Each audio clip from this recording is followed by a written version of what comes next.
দুর্গাপুরের পাঁচমাথা মোড়ে অবস্থিত কংগ্রেসের দলীয় কার্যালয়ে অগ্নিকাণ্ডের ঘটনায় ব্যাপক চাঞ্চল্য ছড়িয়েছে এলাকায়। স্থানীয়দের দাবি, ভবনের দ্বিতীয় তলা থেকে প্রথমে কালো ধোঁয়া বের হতে দেখা যায়। এরপর দলীয় কর্মীদের খবর দেওয়া হয়। কর্মীরা এসে অফিস খুলতেই দেখেন আগুনে প্রায় সবকিছু পুড়ে গেছে। দ্বিতীয় তলার একটি ঘরে বিপুল পরিমাণে দলীয় পতাকা, ফেস্টুন এবং অন্যান্য সামগ্রী মজুদ ছিল, সেগুলি সম্পূর্ণভাবে ভস্মীভূত হয়েছে। প্রাথমিকভাবে অনুমান করা হচ্ছে শর্ট সার্কিট থেকে অগ্নিকাণ্ডের সূত্রপাত। খবর পেয়ে দমকলের একটি ইঞ্জিন ঘটনাস্থলে পৌঁছে প্রায় 1 ঘন্টার চেষ্টায় আগুন নিয়ন্ত্রণে আনে। ঘটনায় কোনো হতাহতের খবর নেই, তবে ক্ষয়ক্ষতির পরিমাণ খতিয়ে দেখা হচ্ছে এবং কিভাবে আগুন লাগলো তা তদন্ত করে দেখা হচ্ছে।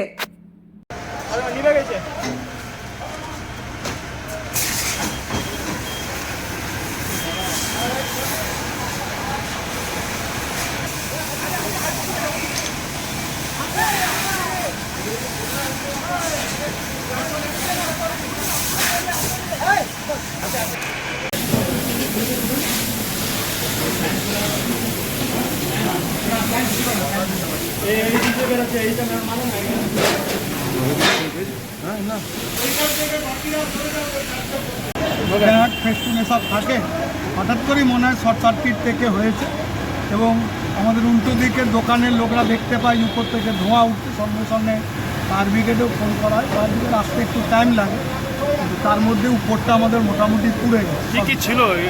Flag, festoon, voter list, chair table সবই। সাবধান কিছু নয় মনে হচ্ছে। না, আমাদের কিছুটা মনে হচ্ছে আমাদের শর্ট সার্কিটের থেকে যতদূর আমার মনে হয়। বাকি তো আরও খোঁজ খবর বাকির মতো দেখলে বুঝতে পারবো। মানে ইলেকশনের সঙ্গে না, আশা করি ইলেকশনের সঙ্গে এর কোনো সম্পর্ক নেই, তবে যেটা মনে হচ্ছে এখন পর্যন্ত দেখে শর্ট সার্কিটেই হয়। আপনাদের ক্ষয়ক্ষতি হয়েছে? ক্ষয়ক্ষতি তো প্রচুর হয়েছে, সোফা, চেয়ার, টেবিল সব পুড়ে গেছে। অনেকগুলো সবই পুড়ে গেছে। কি কি ছিল পুরো? Table, chair, flex, flag, banner. এখন ইলেকশনের প্রস্তুতি বুঝতেই পারছেন, মাল মেটেরিয়ালও ঢুকছে। এই অবস্থায় ভোটের আগে ব্যাপক ক্ষতি হয়েছে। আপনার নাম? দেবেশ চক্রবর্তী, জেলা কংগ্রেস।